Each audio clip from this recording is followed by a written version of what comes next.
Hello again, all my fish-a-lots out there. I'm John with Fishing with Johnny Fish-a-Lot, and are you tired of winter yet?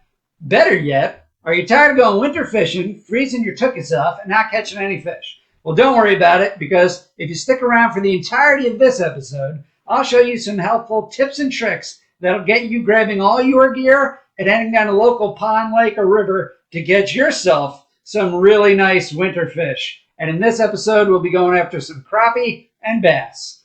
So let's get into it. All right. Here we go, fish-a-lots.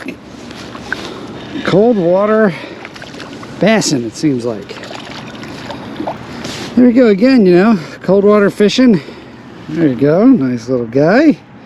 Crappie magnet. Bass love these things as much as crappie do. Poke it out there.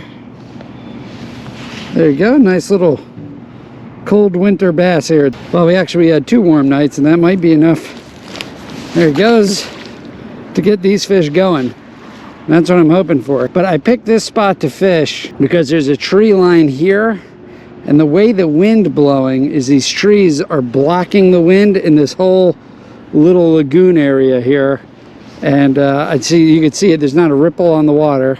And all right, fish-a-lots, just to expound on that a little bit, you see I drew those 2 arrows there and the cold wind on the top there. The wind is blowing from the top right of your screen to the bottom left, and you can see the ripples on the water indicating that that is wind-exposed sections of the lake. That is going to be cold. Now, the section I'm fishing, you can see the sun is beating right down on it, and that tree line to my right that's going to enter into your picture is blocking that same area from the wind. So between the sun shining down on this area and it being protected from the wind, that's where you're going to find some active fish. Well, all right, fish-a-lots, let's talk about some rigging. And this couldn't be any more simple for winter fishing.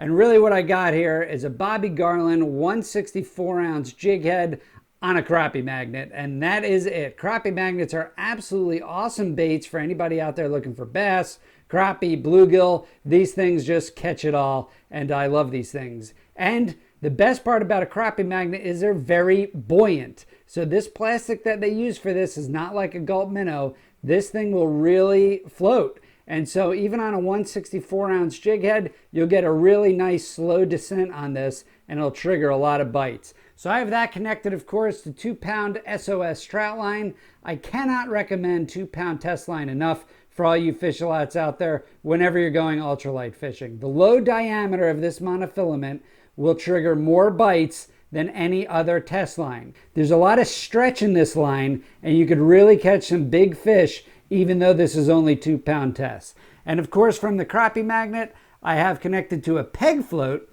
and the peg float here is really my preference just because it's so easy to adjust your depth.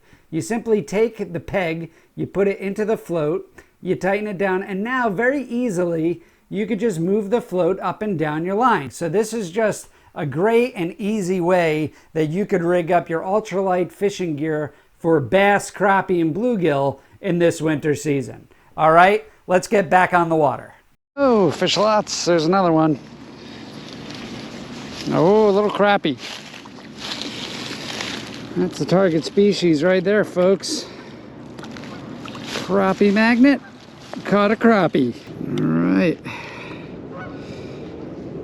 So I actually saw this one working there a little bit, and these fish are cold. These fish are very cold, very lethargic. That one just took a little while getting going to even kick off there, but we're just working it so slow. And we're suspend fishing them. See, there it is. I don't know if you can see it out there, and we're just kind of bumping it along. And all right, fish-a-lots, for those of you that have followed me for a little while now, you'll know that keeping your lures in the strike zone is just of utmost importance in order to trigger bites. So when winter fishing, the key to that is controlling the descent of your bait. And so you just heard me mention a little while ago that the crappie magnet is made of a very buoyant plastic. What this is going to do is this is going to slow down that descent so that you could trigger more bites and keep your lure in the strike zone longer. And so what I did was, just to demonstrate this, I put the crappie magnet as well as the gulp minnow on the same 164-ounce jig head in a fish tank. And you could just see the difference. The crappie magnet descends much slower than the gulp minnow. It's a larger profile bait, just a little bit wider, and it's made of much more buoyant plastic. So we covered the location, we covered the lures, now let's cover the retrieve. You see me tapping that along right there, and this is an ultralight rod, so it doesn't take much to put a bend in that. I'm not actually moving the lure all that much, but that little movement, it's what's going to trigger the bite. There he goes. That might be a sunny. Oh, there it goes.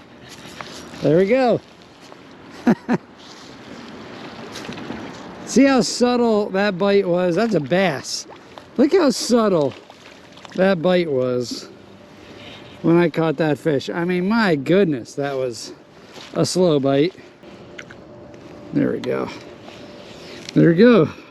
Nice little bass. All right. Off he goes. For you fish lots that watched my previous episode on crappie fishing, I mentioned the fact that these tactics absolutely work for saltwater fish. So not only do they work for saltwater fish, but a buddy of mine, Steve from Florida, in a much warmer climate, of course, sent me these pictures of these fish that he caught employing the same exact tactics. Keep in mind, even though you might be fishing in warmer weather, like in Florida, these fish are still going to go through winter. So Steve said that he had to use a stopper float, a light jig head, and a soft piece of plastic, and he was able to get himself some nice dinner. And thank you, Steve, for sending in the photo. Really appreciate it. Glad these tactics are working for you. If you'd like more tips and tricks on these winter tactics to catch yourselves crappie, bluefish, and even in Steve's case down in Florida, some nice sea trout and mangrove snapper, make sure to click on this card right here where I go into it in greater detail and actually show you how this applies for striper fishing as well. And right there you see a very nice slab crappie using the exact same tactics. So go ahead and click around on that and make sure you stick around to see how this tactics relate to striper fishing as well. I'll have a link of everything we discussed in this video in the description below, and make sure, of course, hit that subscribe button plus that notification bell if you found value out of the video so that you don't miss new content when I post it. All right, fish lots, thanks for tuning in. I'll see you out there on the water.